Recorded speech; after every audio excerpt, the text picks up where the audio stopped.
Bulletin کے آغاز میں بات کریں گے کہ جڑاوالا میں جلاؤ گھیراؤ کے واقعات میں نقصانات کی رپورٹ تیار کر لی گئی ہے۔ ابتدائی رپورٹ کے مطابق شہر میں 19 چرچ جلائے گئے، 86 مکانات کی توڑ پھوڑ ہوئی اور نظر آتش کیا گیا۔ اقلیتی رہنما سیموئل پیارے نے جڑاوالا واقعے پر نوٹس لینے کے لیے سپریم کورٹ میں متفرق درخواست دائر کر دی۔ متفرق درخواست سپریم کورٹ میں اقلیتوں کے حقوق سے متعلق کیس میں جمع کرائی گئی ہے۔ عدالت سے استدعا کی گئی ہے کہ سپریم کورٹ جڑاوالا میں ہونے والے سفاک واقعے پر نوٹس لے۔ سانحہ جڑاوالا جلاؤ گھراؤ کے واقعات میں نقصانات کی رپورٹ تیار۔ ابتدائی رپورٹ کے مطابق جلاؤ گھراؤ کے واقعات میں 19 چرچ چلائے گئے۔ پرتشدد مظاہروں میں کل 86 مکانات کی توڑ پھوڑ کی اور نظر آتش کیا گیا۔ کرسچن کالونی، عیسیٰ نگری، محلہ کیمپ اور ٹیلی فون ایکسچینج کے قریب املاک کو نقصان پہنچایا گیا۔ دوسری طرف اقلیتی رہنما سیموئل پیارے نے جڑاوالا واقعے پر نوٹس کے لیے سپریم کورٹ میں متفرق درخواست دائر کر دی۔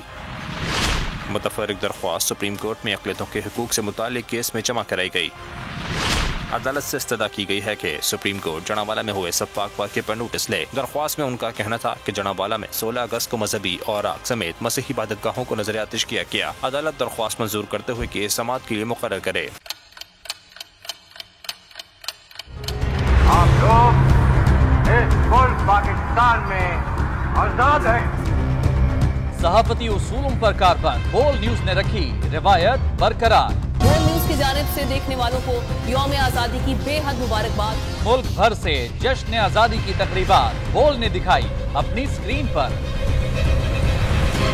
پاکستان کے 76ویں یوم آزادی کا جشن بول نے سنائی پاکستان زندہ باد کے نعروں کی گونج۔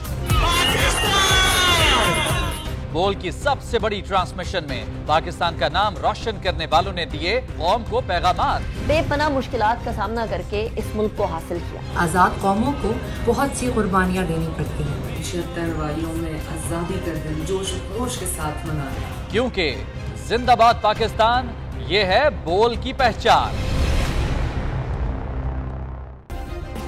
سبسکرائب کریں اور بیل دبائیں تاکہ کوئی خبر رہ نہ جائے۔